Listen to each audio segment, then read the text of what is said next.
Hello! Coucou Salomé! Ça va?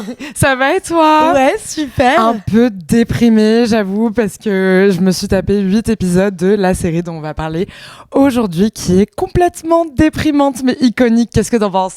Je suis complètement d'accord avec toi. Avant de commencer, pour celles qui sont nouvelles, qui n'étaient pas là avec nous depuis le début, où on a fait par ailleurs Sex and the City et plein d'autres séries, là récemment It de Rivalry, bienvenue sur Populaire Podcast, le podcast des femmes les plus populaires au monde. Cette semaine, on est avec Cassie, Maddy, Jules, Kat, Roux et plein d'autres mondes. Vous l'avez compris, on va vous parler de Euphoria.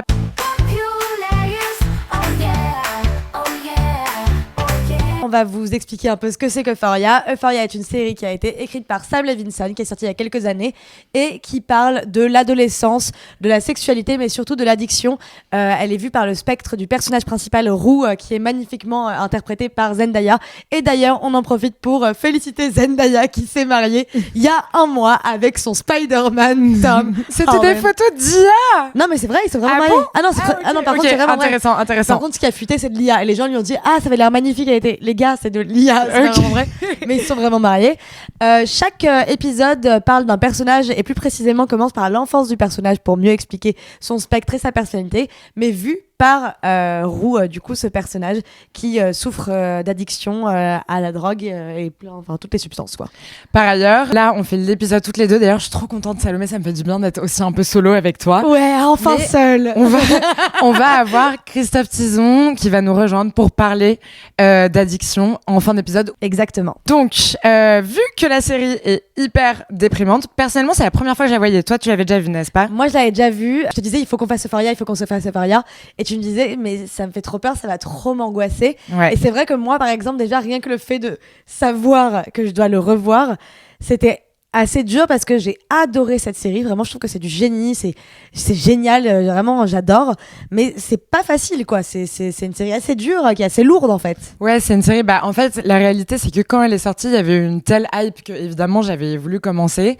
Mais en fait, rien que le premier épisode où t'as quand même, genre, Roux, qui sort de rehab de tout l'été et qui rechute et qui retourne voir son dealer et qui prend des drogues qui ont des noms de lettres qui sont même pas connus et tu la vois, genre, planer, etc.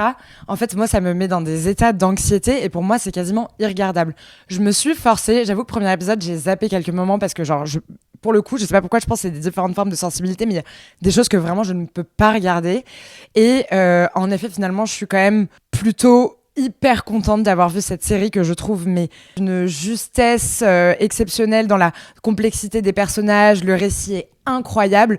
Roux est par ailleurs dans sa déprime quelqu'un de très drôle et vu que on va aborder des sujets qui sont quand même difficiles, juste trigger warning, on va pas parler par exemple trop du père de Nate, de pédocriminalité, etc. On va pas vous faire un débrief entier de la série, on va juste parler de quelques moments de la saison comme on fait d'habitude.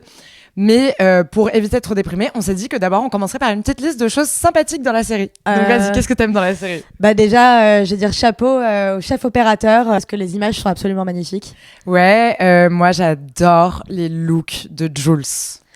Ouais, elle est merveilleuse. Ouais, elle est trop bien. Moi j'adore le make-up de Maddy.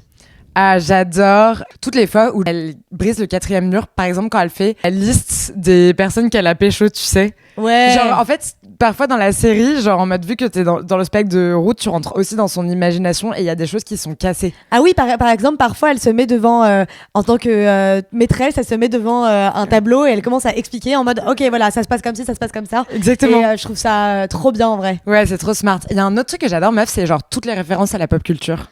Ouais, c'est génial. Un autre Beaucoup truc que d'images j'adore. d'archives. Ouais. On voit Britney au début. Ouais, On c'est voit trop Britney bien. Spears, on voit les Twin Towers. Ouais, c'est pour hyper comprendre un peu le intéressant. contexte dans lequel les jeunes ont grandi aussi. Ça, c'est trop bien. Un autre truc que j'adore, c'est que c'est une des rares fois, et enfin, ça commence à être de plus en plus là, mais je salue vraiment ça, qu'il y a un personnage qui est une femme grosse et sexy. Ah ouais, grave. Vraiment, malade. elle est sexy et c'est une des plus badass et en fait des plus stylées pour moi de la série. Et par ailleurs, on en parlera après, mais qui a souffert en plus énormément de grossophobie. Donc c'est un combat qu'elle-même avec elle-même. Exactement. Et elle-même, rechute aussi, parce que c'est aussi, donc c'est une histoire de rechute en fait constante pour chacun des personnages. Alors ma question, j'arrête pas d'y penser en fait avec Euphoria. Et parce que aussi, il y avait des adultes avec qui je parlais, des adultes, comme si j'avais 12 ans. Je parlais à des personnes plus âgées que moi récemment, et il y en a un qui m'a dit est-ce qu'il faudrait que ma fille voie Euphoria ou pas? Elle me demande d'avoir Euphoria. Terrifiant. Quel âge elle a? Et il m'a dit 15 ans, et j'étais. Je sais pas, et en fait, cette série, elle montre quand même plein de trucs, de la drogue, du sexe, des nudes, de l'abus, du harcèlement physique, moral, verbal, tout ça. Est-ce que c'est une série à absolument voir au lycée, parce qu'en effet, elle montre en fait que ça existe et peut-être qu'elle peut plus aider à en parler, ou alors est-ce qu'il faut surtout pas la regarder? Bah alors déjà, elle est interdite aux moins de 16 ans. Ouais. Donc déjà, normalement, si t'as là pour le cas de l'enfant de ton pote, tu peux dire non.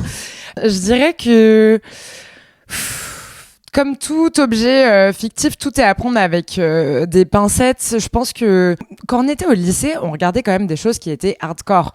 C'est-à-dire que moi, je passais ma vie devant MTV à regarder 16 ans et enceinte, 17 ans et maman, en fait, des meufs qui grandissaient quand même dans la galère. Genre en mode, je regardais Skins, j'étais complètement accro à Skins. Mine de rien, dans Skins, t'as Effie qui a des problèmes d'addiction de la même manière. En plus, Skins, il y a un truc où c'est de la caméra qui est presque comme du documentaire, tu vois, genre avec un visu. Là où je pense que, d'ailleurs, je sais, Euphoria avait été pas mal critiquée, c'est que ce qu'elle critique, elle le romantise aussi. C'est tellement artistique, c'est tellement beau, c'est presque comme des clips sublimes tout le temps, que en fait, ça donne presque envie. Mais je trouve que, par exemple, toutes les fois où Roux, elle rechute, j'ai pas l'impression que ça donne envie de rechuter. Et par ailleurs, on va en parler, mais toutes les scènes ultra violentes, tu sais que c'est violent. Par exemple, tu vois le père de Nate qui en fait agresse sexuellement des mineurs ou des homosexuels pas forcément mineurs dans des chambres d'hôtel. Ok, peut-être que c'est dur de voir ça quand t'es jeune, mais la réalité, c'est qu'après, tu vois les conséquences sur son enfant et à quel point c'est violent. Je pense que le propos est quand même toujours plutôt bien balancé, donc je dirais, oui, c'est ok de la voir. Mais surtout, T'en en penses fait, quoi? moi, je suis archi d'accord avec ce que tu dis. Après, t'as parfois l'éducation en fait de te dire tiens, je peux voir les choses avec recul. En fait, là, il y a des gens qui voient pas forcément assez de choses pour pouvoir les prendre avec recul. Mais moi, la fois où je me disais tiens, en fait, ça pourrait être pas si mal de le voir, c'est par rapport aux nudes, beaucoup. Parce que je sais qu'au lycée, il y a beaucoup de problèmes de nudes, il y a beaucoup de trucs horribles qui se passent, de photos de filles qui sont leakées sur les réseaux et tout. Et en fait, mine de rien, moi, cette série, elle m'a mis bien par rapport aux nudes. Je me suis dit, en fait, voilà, Cassie, elle en parle à un moment, elle dit qu'elle a été filmée pendant qu'elle couchait avec un garçon, et il parle de Cassie, il dit que c'était horrible, qu'elle a pleuré, qu'elle était déprimée, mais qu'elle s'est dit qu'en fait, quelques années plus tard, 99% ou 90% des femmes auraient ça. Et en effet, moi, ça m'a vraiment détendue en mode, en fait, ça arrive à tout le monde. Non, mais c'est clairement une réalité. En fait, moi, je pense qu'elle montre la réalité crue des choses, alors de manière complètement exacerbée, parce que heureusement, on n'a pas, j'imagine, tous vécu, enfin, j'espère plutôt, tous vécu tout ça au lycée, c'est-à-dire avoir des sextapes qui sont leakés, des filles, une fille qui tombe dans la pornographie online, alors qu'au début elle fait des fanfictions. Enfin, on n'a pas tous eu tous ces problèmes-là. En plus, par ailleurs, des problèmes hyper dangereux et graves de violence. Mais par contre, c'est des choses qui ont existé et qui sont autour de nous. Là, c'est en très condensé. Mais du coup, je pense que en vrai, oui, c'est ok. Et de toute façon, ça reste genre une série, donc c'est bien regardé. C'est ça. Et par ailleurs, pour le truc des nudes, mais ça, c'est ouf. C'est un truc, genre, bien avant de voir la série, parce que là, je l'ai vu pour la première fois. Mais bon, déjà, les filles, les nudes, à éviter encore plus, par exemple, dans le cas de Jules, qui envoie des nudes en fait online à un mec qu'elle n'a jamais rencontré. Aujourd'hui, c'est tellement démocratisé l'amour online avec Hinge et tout que en fait, tu sais pas face à quitter, tu sais pas sur qui tu tombes. Donc ça, à éviter aussi. Le faire parce que évidemment tout le monde le fait. On va pas dire à éviter. On sait que c'est bon, tout le monde le fait. Donc le faire avec quelqu'un avec qui t'es en confiance. Pas le faire parce que en fait, elle le dit, Roux, quand elle décrit Cassie, elle dit en fait, elle avait tout le temps envie de dire non, Cassie, mais elle se retrouve à dire oui parce qu'en fait, ils insistent tellement, et c'est ce qui arrive tout le temps à Cassie. Non, en fait, si tu dis non, c'est non. Genre, truc comme ça. Et quand j'étais petite, genre, je me disais, enfin, quand j'étais plus jeune, je me disais que, genre, je voulais trop devenir présidente de la République. Et je me disais que si un jour. Et en vrai, je sais pas si tu te souviens, il y avait eu un scandale où en mode, il y avait des dick pics qui étaient sortis d'un politicien quand on était jeune, je me rappelle même plus qui c'était. Et je m'étais dit que dans mon discours, s'il faisait leaker des vidéos ou des photos de moi, et bah devant toute la foule de toutes les femmes qui seraient trop heureuses que je sois genre élue présidente, si quelqu'un leak mon truc, je dirais qui dans cette foule n'a pas déjà envoyé un seul nude? Et là, genre personne. Ouais. Et littéralement, ça m'a toujours rassurée. Meuf, t'es vraiment là pour faire la révolution, toi. Meuf, non, mais vraiment. en tout cas, les filles, si vous avez envoyé des nudes, que vous êtes inquiètes par rapport à ça, je dirais. Ne vous inquiétez pas, il y a une ligue de filles derrière qui seront là pour vous défendre. Moi, il y a un truc qui m'a toujours rassurée, c'est Kim K. Elle a dit un des trucs les plus intelligents du monde. C'est sa sextape a leaké. Elle a dit j'en avais envie et j'étais amoureuse. Qu'est-ce que tu veux dire à ça? Ouais, c'est vrai. Merveilleux. C'est mais genre frère, qu'est-ce que tu vas me faire? Qu'est-ce que tu veux te foutre de ma gueule après ça? Regarde mon film, amuse-toi, je t'en prie. Genre c'est un film d'auteur. De malade. Non mais clairement. Vraiment. En gros, on avait vraiment envie de parler du fait que dans cette série, ce qui est chouette et ce qui est particulier, c'est que les personnages féminins, ils sont quand même tous hyper forts en personnalité. Ils ont quand même tous une complexité. Chacune, elles ont leurs arcs. Elles existent pas parce qu'elles sont en quête d'amour, etc., comme on a pu le voir dans Love Story, comme on a pu le voir dans Sex and the City. Donc, mais par contre, elles ne peuvent pas librement exister parce que il y a cette fatalité qui est le male gaze, qui est donc le regard masculin et la manière dont en fait ça les empêche en fait de se construire. Et donc elles sont toutes un potentiel immense. Par exemple, Cassie le patinage ou Maddie c'est une bad bitch. Et elles se construisent au travers du male gaze. Donc, est-ce que tu peux nous raconter, peut-être on va les faire une par une, comment elles sont victimes du male gaze? Bah déjà par exemple par rapport à Maddie, on va dire qu'elle est victime du male gaze depuis le début de sa vie parce que elle faisait des concours de beauté et elle adorait ça. Et en fait ça a commencé à sortir qu'il y a plein de mecs de jury des concours de beauté qui en fait touchaient les petites filles. Donc rien qu'à cause de ces mecs-là, elle le dit très bien où elle dit à cause d'un mec qu'elle n'avait jamais subi, elle s'est retrouvée à arrêter de devoir ce qu'elle aimait, soit des concours de beauté. Et après, en fait, j'ai l'impression que Maddie, elle s'est vraiment formée pour être une espèce de bête à concours, en fait, et toute sa vie, pas forcément, mais une bête à concours devant les mecs. Elle est là et elle raconte, en fait, que elle veut devenir une de ces femmes méga successful, pas successful. Elle veut devenir une meuf qui va chez la manucure et qui fait rien de sa journée. En fait, c'est ça qu'elle veut. Et elle sait que ça, malheureusement, dans la société dans laquelle elle vit, elle pense que ça va être à travers les mecs. Donc, elle est là, elle va constamment se faire très, très, très belle, être là, se soigner. Elle s'entraîne dans sa chambre à regarder des films porno pour exactement faire la même chose devant les mecs. C'est de la performance. Mais grave, mais du coup, moi, ce que j'aime, genre, chez Maddie, dans ce cas-là, c'est qu'en fait, elle a compris qu'elle était complètement dépendante de ce regard masculin et elle a décidé d'apprendre à le manipuler et à le retourner. Et ça, je pense que c'est une forme de manière de le contrer, genre de manière générale. Mais par contre, là où en fait elle fail, parce que tu te dis, mais en fait elle a tout compris, elle est trop forte. Par exemple, cette histoire de manucure, c'est genre génial, tu vois. Mais en fait, elle a une faille qui est terrible. Et c'est Nate Jacobs, qui est du coup son petit ami, qui lui a une sorte de syndrome de protection vis-à-vis d'elle, etc.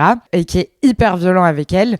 Et elle, en fait, elle peut pas s'empêcher de continuer de se fantasmer cet amour violent. Et au début, tu penses qu'elle a le pouvoir sur lui. Et il y a un épisode où, en fait, l'épisode après qu'il l'ait étranglée et qui est aussi l'épisode de la description d'elle, où tu sais, elle se regarde dans le miroir, elle regarde les traces de bleu sur son cou, et là, Roux, elle dit un truc genre, en fait, là, elle a envie de vomir, pas seulement parce qu'elle vient de se faire étrangler, mais parce qu'en fait, elle est amoureuse de lui, et elle n'arrive pas à s'en détacher. Et genre, ça, c'est genre, littéralement horrible. Enfin, le fantasme de la violence. C'est horrible. Enfin, ce mec a une énorme emprise sur elle.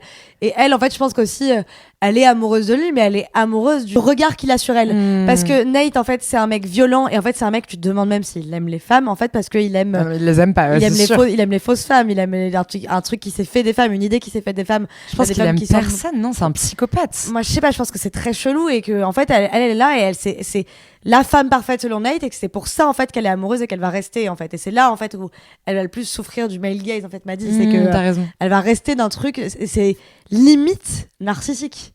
En fait. De malade. Et du coup, en fait, c'est horrible parce qu'il y a un truc très pessimiste. Genre, je pense que c'est intéressant d'avoir commencé par Maddie parce que c'est clairement la plus, genre, baddie, la plus puissante. Mais il y a aussi, par exemple, Cassie, on en a déjà un tout petit peu parlé. En gros, Cassie est jouée par Sydney Sweeney qui, quand même, a genre une sorte de poitrine disproportionnée comparée à son corps et à l'imaginaire normal. Et surtout, et pourquoi je le dis comme ça de manière aussi crue, c'est parce que ça a été des critiques qui ont été faites après la série où le nombre de caméras qui ont été mises et de plans qui ont été mises sur ses seins est genre littéralement hallucinant. Et je pense que c'était une manière de dénoncer dans la narration le regard des hommes justement sur son corps, sur ses seins, etc.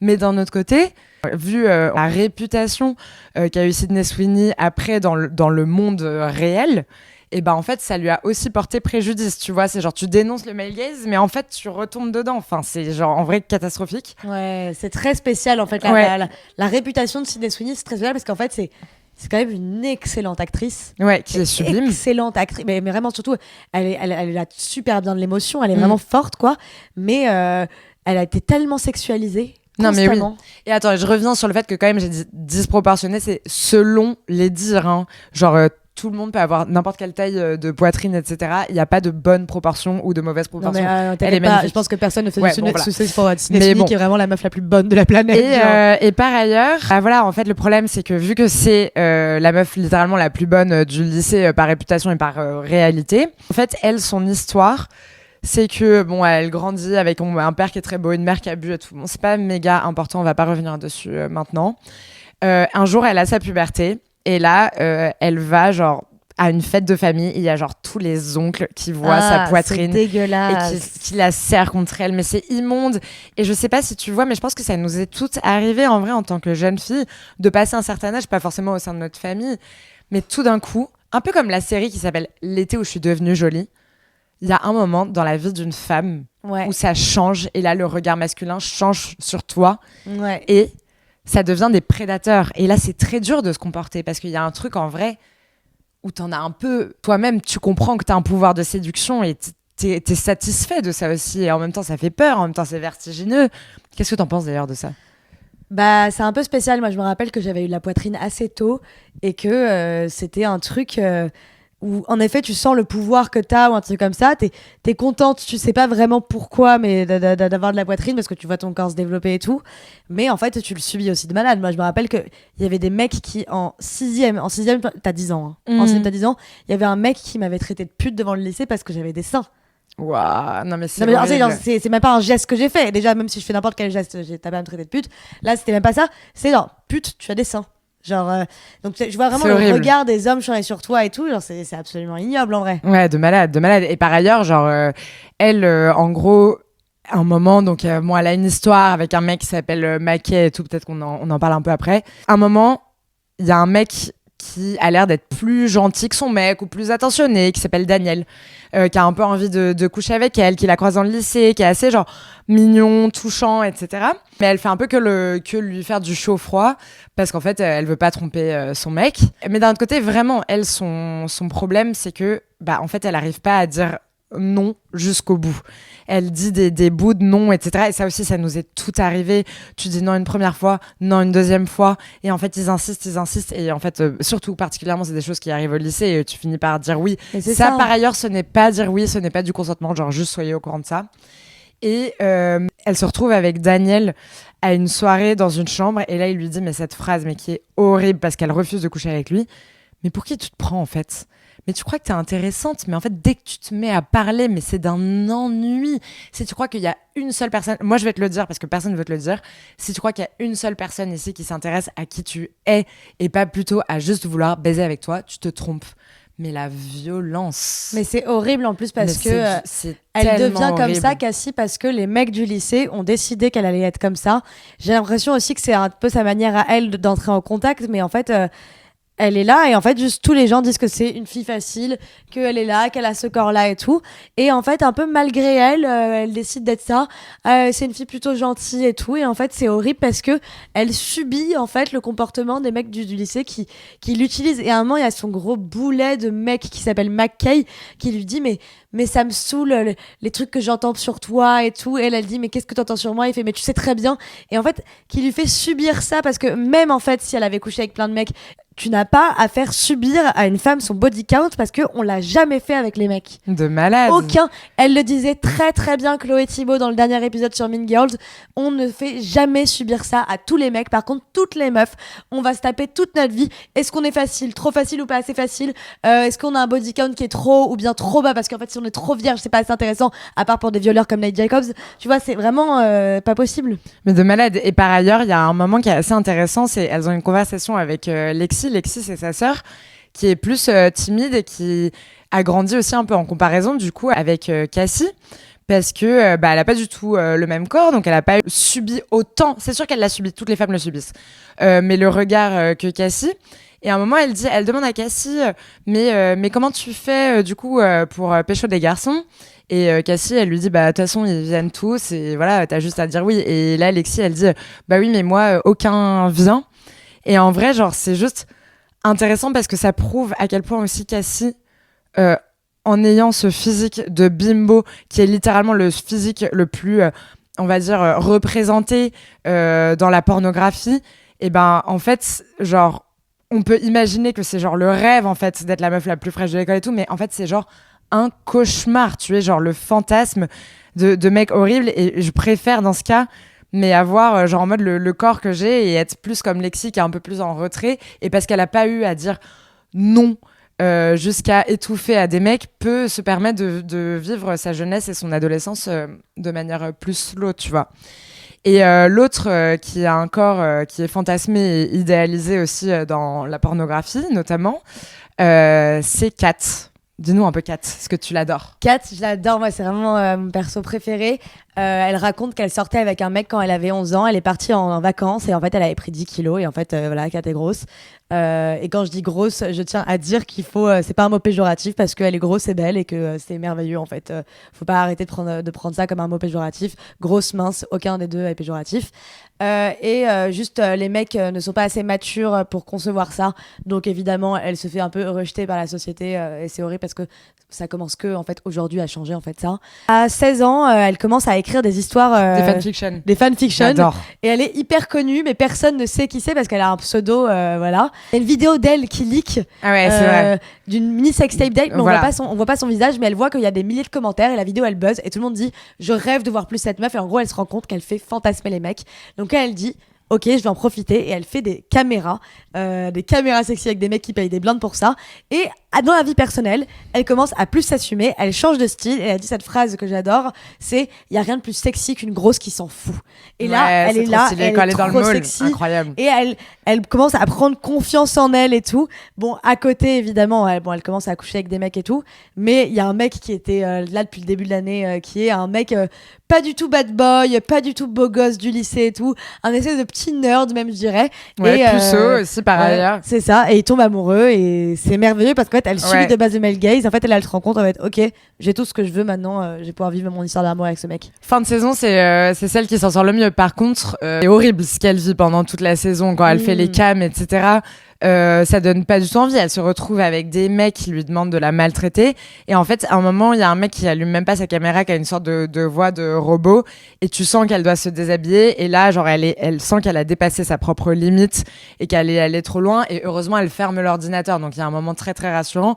Donc oui, ça l'a aidée à se sentir potentiellement plus puissante, le fait d'être regardée et de voir que des mecs dégueulasses pouvaient apprécier son corps. Mais ce qui l'a vraiment fait changer, par exemple, c'est quand elle a eu une sorte d'accès de confiance à la fête foraine et qu'elle est allée voir genre le plus gros baiser du lycée de Eastland à côté et que genre il a accepté de coucher avec elle. Par ailleurs, le sexe était genre littéralement nul et genre cette scène elle est hardcore. Ouais, elle s'en fout. Mais elle, mine de rien, je trouve qu'elle est presque tout aussi victime que Maddie et Cassie, parce que de devoir passer par cette case-là, c'est quand même genre hardcore, tu vois. Ouais, mais elle le prend en mode baddie, mais par contre, il y a un truc que quand elle décide de changer drastiquement de caractère, elle devient un peu plus cynique, on va dire. Elle arrête d'être la petite fille gentille et tout comme ça.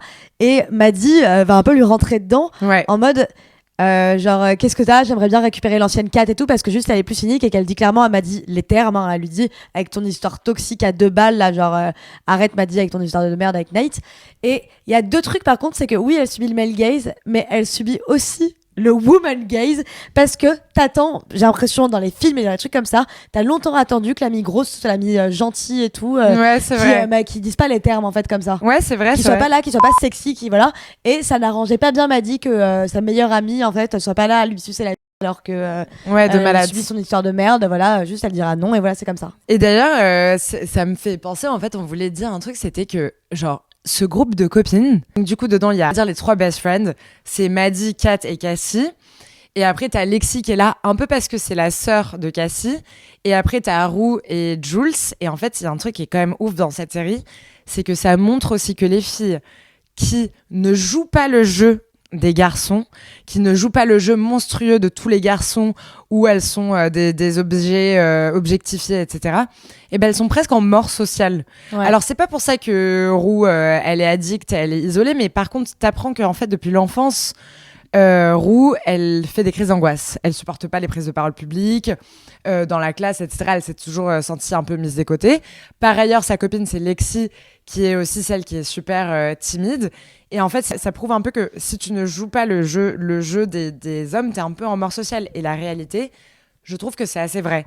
Je trouve que particulièrement au lycée, tu crées aussi, et même encore aujourd'hui, je trouve que quand même la dynamique de parler beaucoup des garçons ou des relations de manière générale, bah alors maintenant, non, c'est ok parce qu'il y a de la bisexualité, des lesbiennes, etc. Mais parler des relations, c'est quelque chose quand même qui te fait exister et c'est aussi ce qui alimente l'énergie. Tu vois, l'envie d'aller à des fêtes quand t'es au lycée, bien, etc. mais en fait, le problème, c'est que c'est encore aujourd'hui. Bon, là, je vais encore re-switcher dans Sex and the City. Je suis absolument désolée, je vous avais laissé tranquille une semaine avec ça. Mais non, mais c'est pas que les mecs, là, en fait. C'est tout est drivé. J'arrive pas à croire. Non, mais Iris, je suis devenue une Miranda, là. Tout est drivé par le sexe et les relations. Est-ce que tu l'as, est-ce que tu l'as pas Est-ce que tu... Ah, tiens, t'es célibataire, mais en fait, est-ce que tu kiffes quelqu'un? Sinon, t'es pas intéressant socialement. Ouais, de malade. Maintenant, c'est limite devenu un statement de dire en mode genre, je m'en fous, je veux personne. Et les gens, ils sont en mode genre, wow. Alors que genre, ça devrait pas être quelque chose de un peu original. De malade. Non, mais oui, clairement. Et d'ailleurs, à ce sujet, juste micro-parenthèse, j'ai vu qu'on avait une de nos abonnés qui commente un peu notre TikTok qui a un podcast à ce sujet qui s'appelle genre Single. Bon, on vous le remettra dans la bio aussi. Mais c'est sur ce thème-là et j'ai écouté un épisode et c'était sympa. Donc voilà, petit shout-out. Et petit shout-out.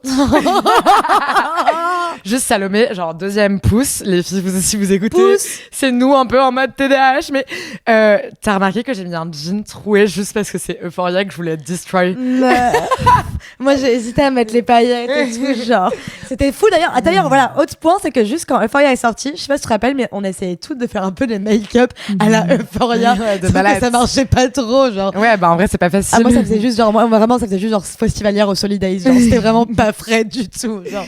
Mais ça me fait penser à ce dont on voulait parler après. Je pense qu'on n'a pas forcément besoin de vous parler de à quel point Nate Jacobs est un psychopathe. Il ne mérite même Et pas qu'on parle de lui. voilà, j'ai même pas envie de parler de son père et tout. Je pense qu'aussi, on en a parlé mine de rien en couvrant les sujets d'avant. Mais par ailleurs, moi qui n'ai pas vu la saison 2, je suis morte d'inquiétude. Voilà, je tenais juste à vous le dire. C'est un régal, la saison 2, j'ai hâte. Bon, on en parle la semaine prochaine. On en parle la semaine prochaine. C'est un régal. Du coup, ça me permet, cette suite d'introduire quand même le personnage de Jules et le personnage de Roux.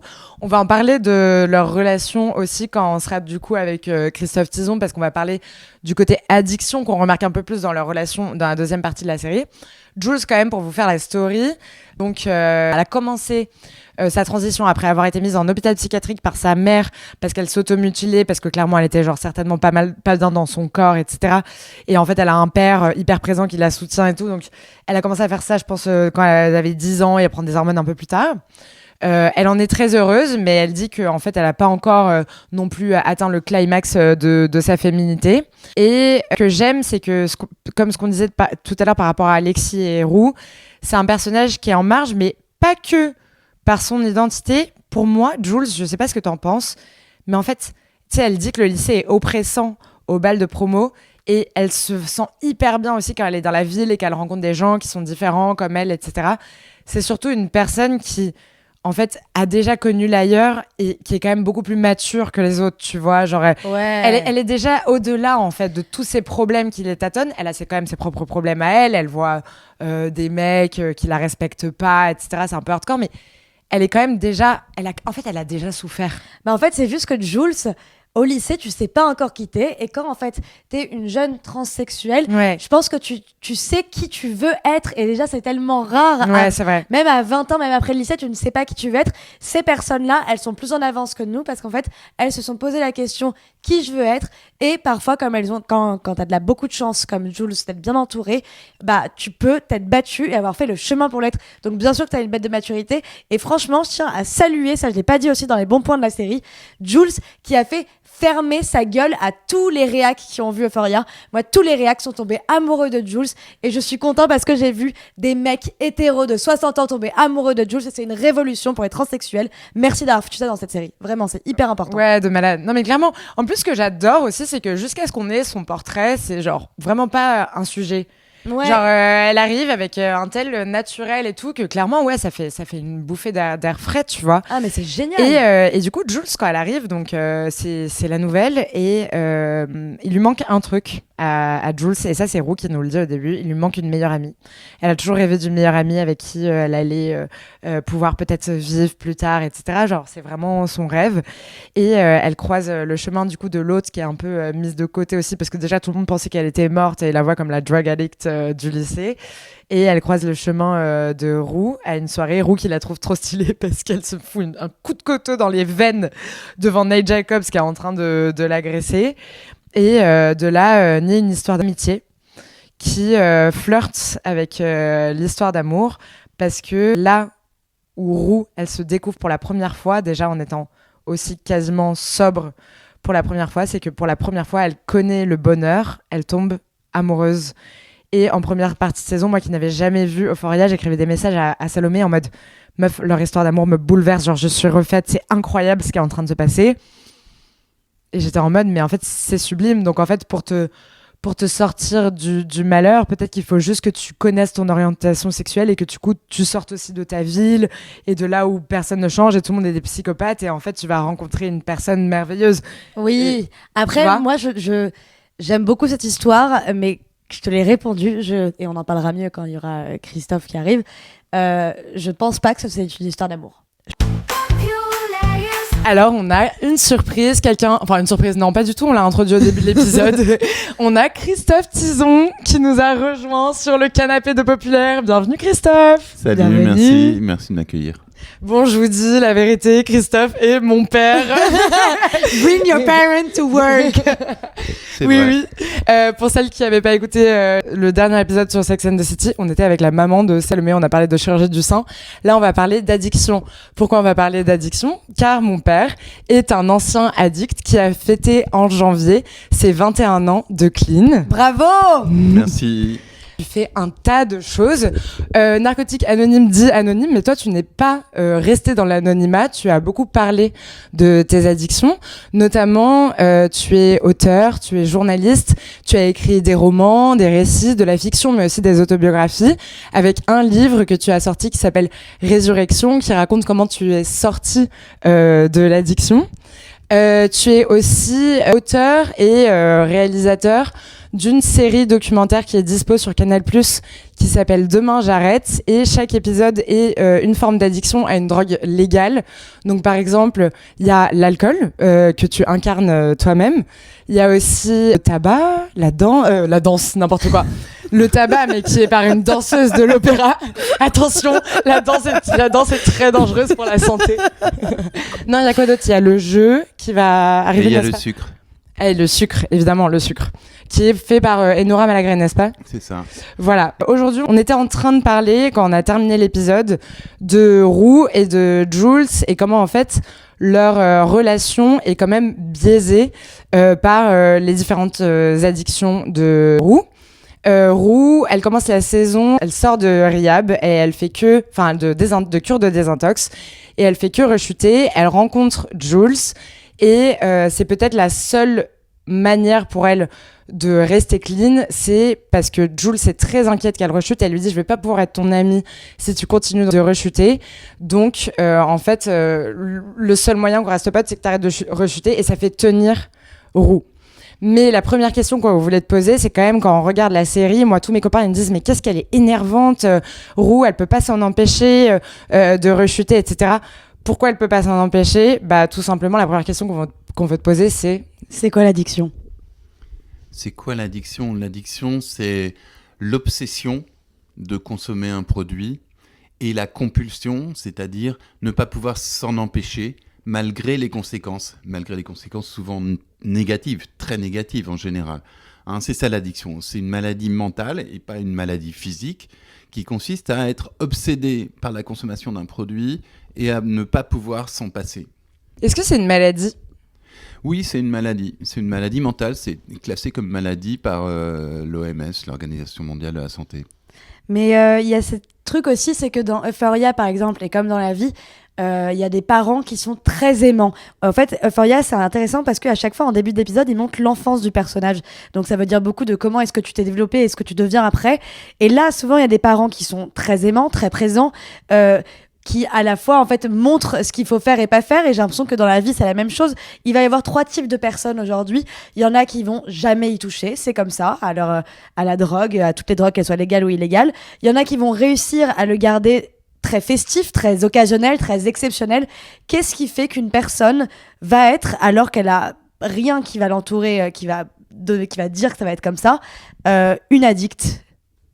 Ça, c'est la grande question mystère.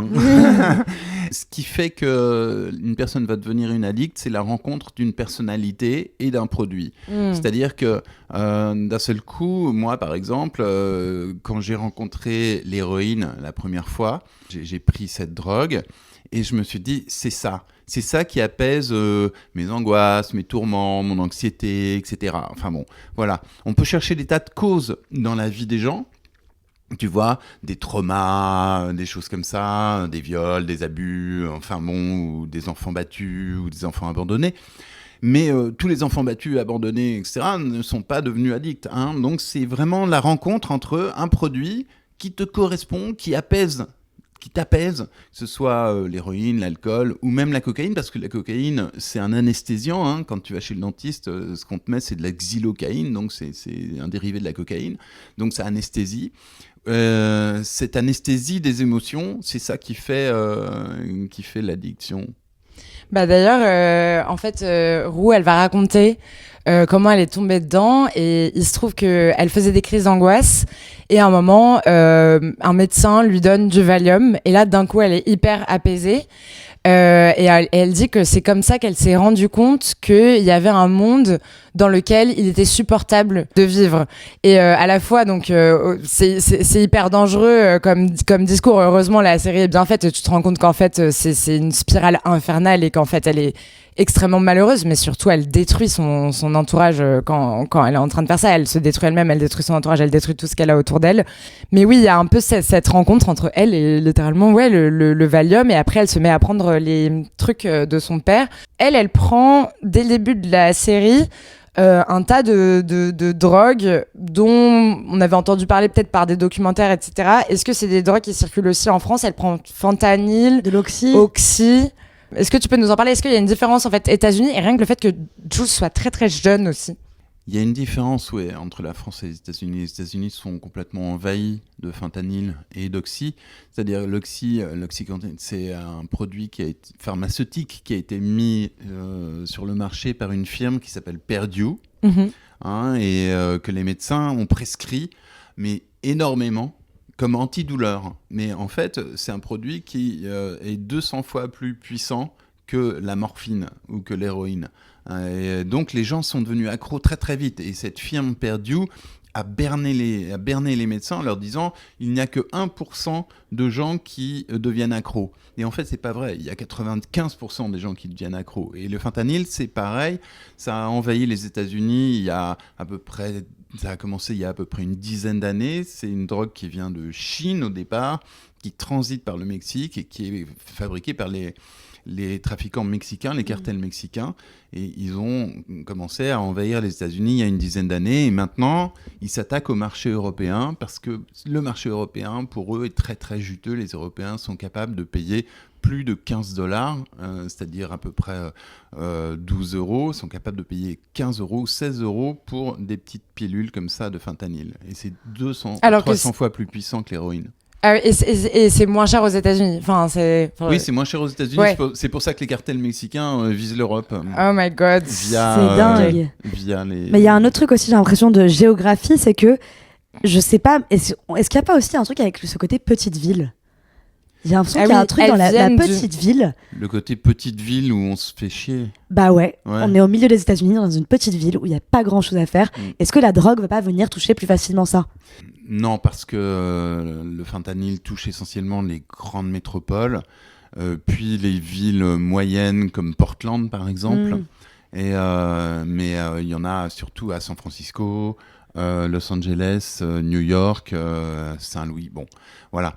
Mais ça touche aussi les petites villes. Comme en France, la cocaïne, par exemple, est en train d'envahir les petites villes, les villes moyennes. Ouais, c'est ce que j'ai vu. C'est vraiment fou, en vrai. Ça vient vraiment partout là-dedans, en France, quoi.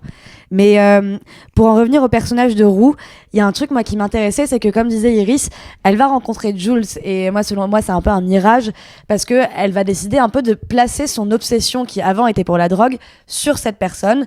Et... c'est un peu le deal qu'elle fait en fait avec elle-même, avec Jules certes, mais avec elle-même.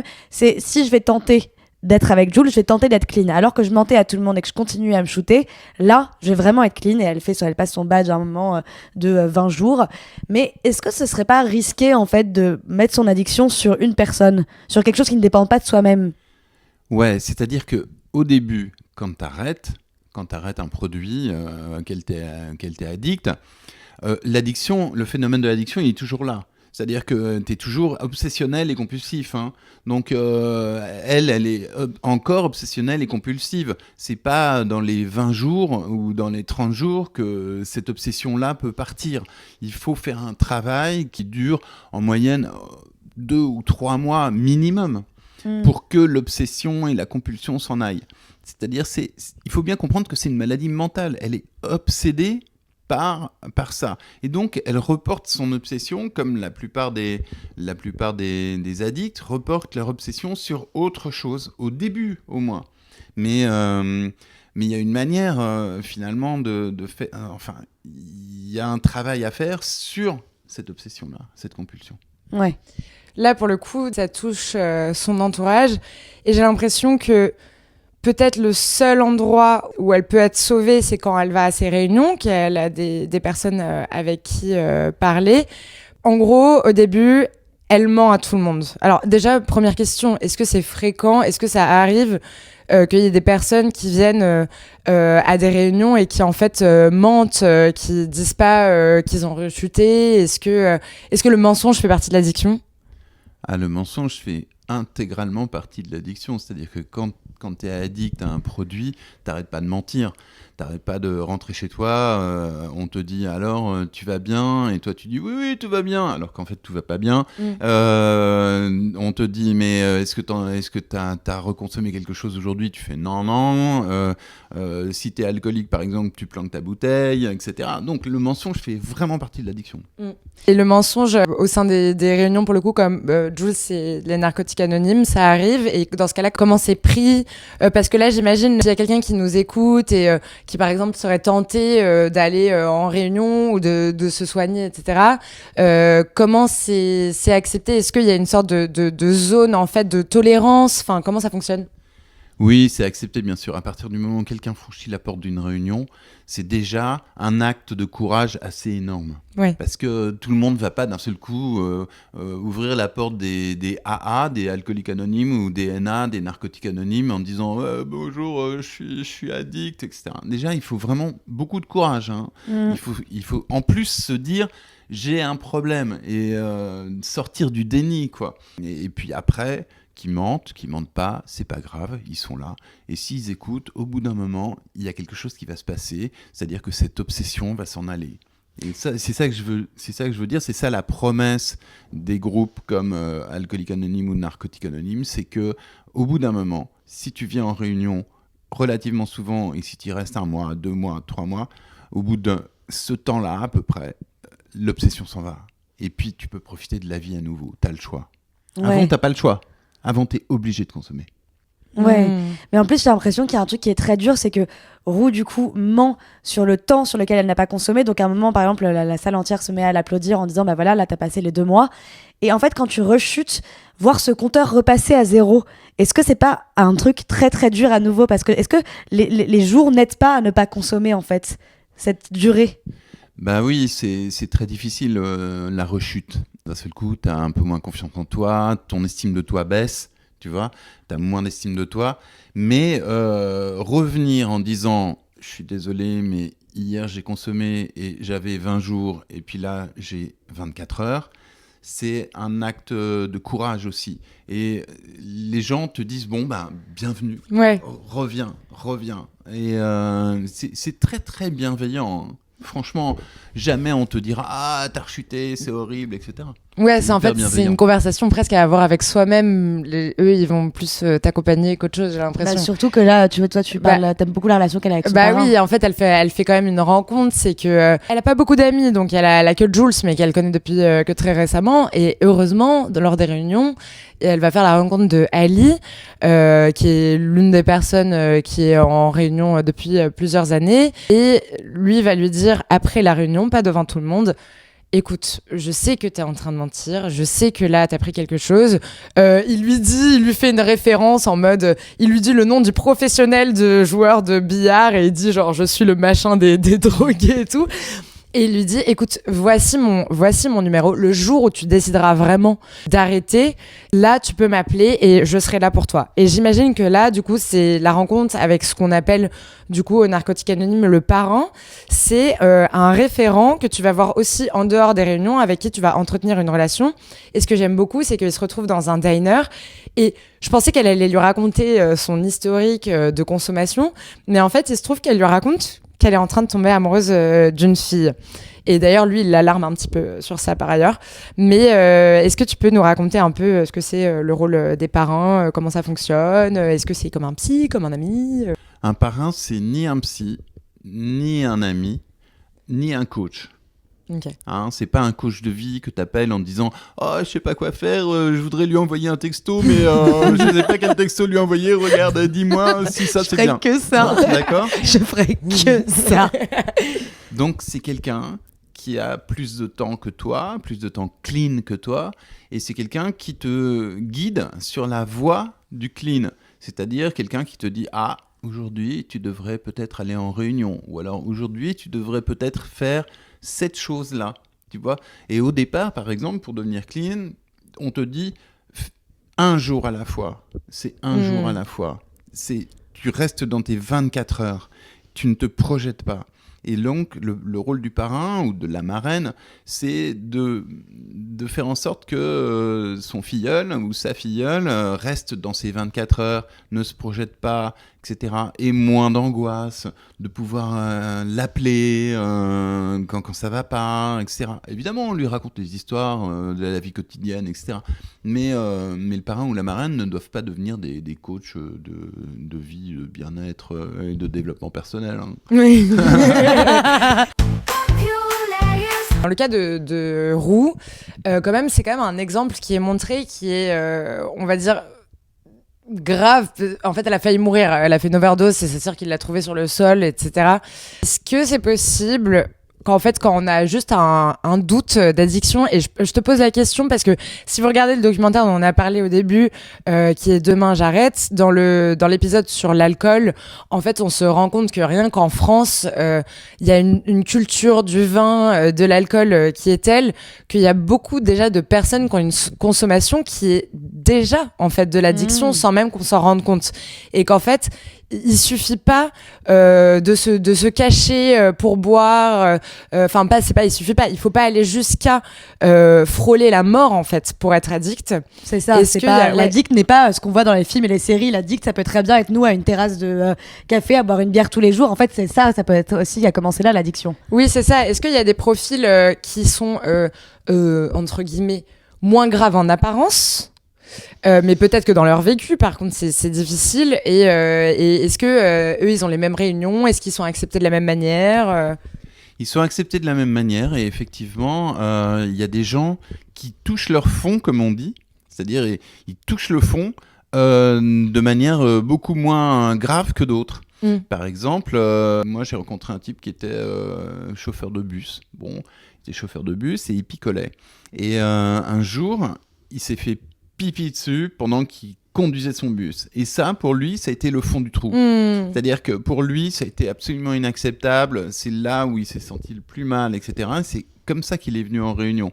Pour d'autres, il va falloir qu'il fasse une OD, 2 OD, 3 OD, etc.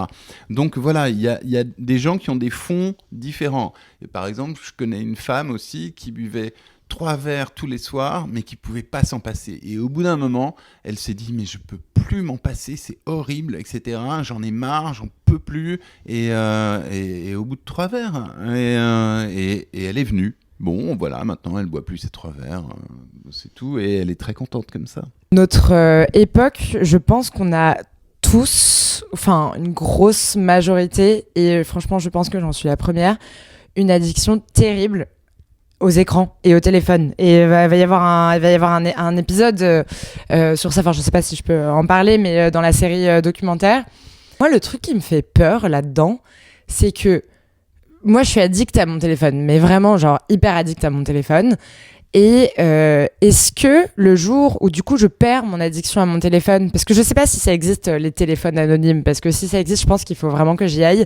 J'ai peur que, vu que là, j'ai une addiction à mon téléphone, donc ça fait de moi une personne avec un terrain addict. Si je me soigne de cette addiction-là, ou si cette addiction-là me passe, parce que je sais pas, on arrête les téléphones, est-ce que du coup, je vais devoir le remplacer par une autre addiction? Enfin, est-ce que ça arrive, tu vois, tu passes d'une addiction à l'autre, comme Roux qui tombe amoureuse de Jules? Alors, il y a à Paris, par exemple, une première réunion qui vient de s'ouvrir sur l'addiction aux écrans. Ok. Une première réunion anonyme, hein. C'est-à-dire qui fonctionne comme les narcotiques anonymes ou comme les alcooliques anonymes, avec un programme en 12 étapes qui s'appelle la méthode Minnesota. Bon, donc ça existe, et ça existe aux États-Unis aussi, ça vient d'arriver en France.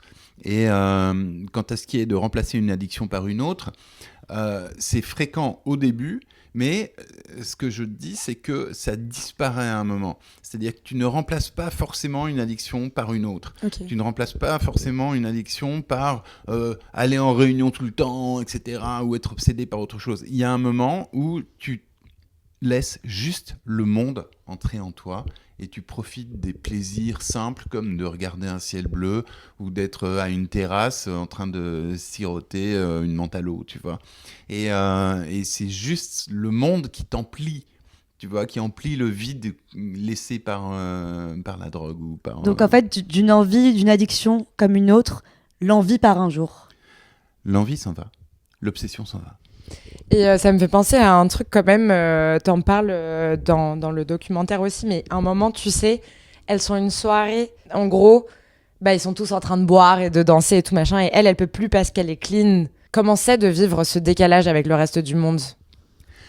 Au début, vivre ce décalage avec le reste du monde, avec les gens qui picolent, et qui se défoncent et qui dansent, au début c'est bizarre.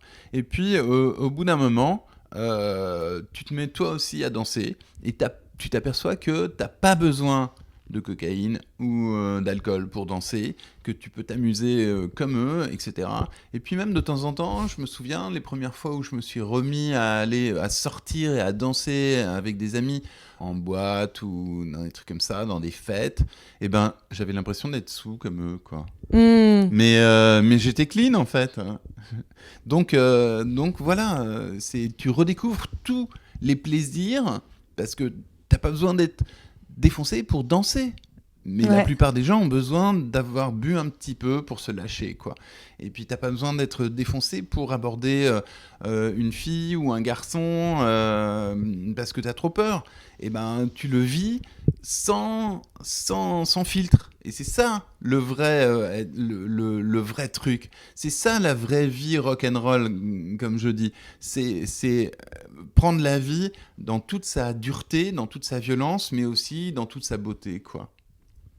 Trop bien. Ouais, j'ai rien envie de dire dessus, c'est une belle parole. Avant de partir, on aime te poser la question qu'on aime poser à tous et toutes nos invités. Quel populaire es-tu ? L'agent du FBI Cooper dans Twin Peaks. Ouais, Wow. j'adore. Pourquoi ? J'adore, je suis fan, moi. Parce que je l'adore, il est super straight et c'est l'inverse de moi. Il est hyper straight et en même temps hyper sympa. Il est trop sympa. Il est trop sympa et surtout, c'est Trey McDougall, le mari de Charlotte York. C'est le même acteur, donc vraiment. Oui, on c'est salue vrai, ça. c'est vrai. Ces trucs à Sex and the City. Eh bien, merci beaucoup. Merci. J'ai oublié de mentionner le dernier livre que tu as sorti qui s'appelle LSD, qui est en fait un mix d'autofiction et de recherche documentaire sur le LSD, n'est-ce pas ? Ouais. Voilà, donc c'est disponible en librairie. Et merci d'être venu. Merci beaucoup et on se Merci à retrouve vous. la semaine prochaine pour un nouvel épisode. N'hésitez pas à vous abonner et à commenter. Oui, commentez, on adore quand vous commentez. Merci. Bisous.